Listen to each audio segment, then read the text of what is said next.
Première vérité, notez, être épuisé, être fatigué n'est pas un péché. Arriver à bout n'est pas un péché. Parfois on a l'impression que nous sommes dit matin, un homme de foi ne peut pas se fatiguer. Moi, l'ensemble allait la rater. Et bon, Jésus pleura, moi, Satan. Hein? Être fatigué n'est pas un péché. Même David, l'homme selon le cœur de Dieu, est arrivé à bout.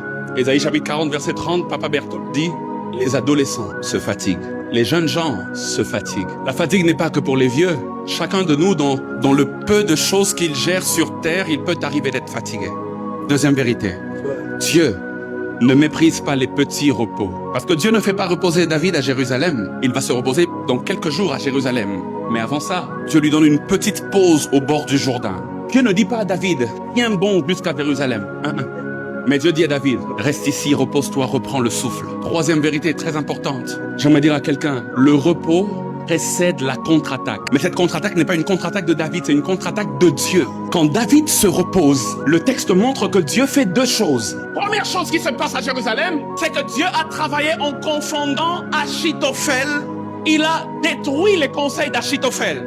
Deuxième chose qui se passe, c'est que Dieu pousse Absalom, le jeune roi, à l'erreur. Ça veut dire que quand Dieu te fait reposer, ça ne veut pas dire que la guerre est finie. Mais quand Dieu te fait reposer, ça veut dire que lui-même est entré dans l'affaire.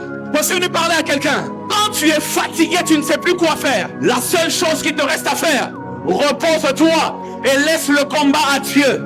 C'est pour cela qu'il dit, gardez le silence. Reposez-vous et moi je combattrai pour vous. Quand Dieu te laisse te reposer, Dieu lui-même commence à travailler dans le camp de tes ennemis.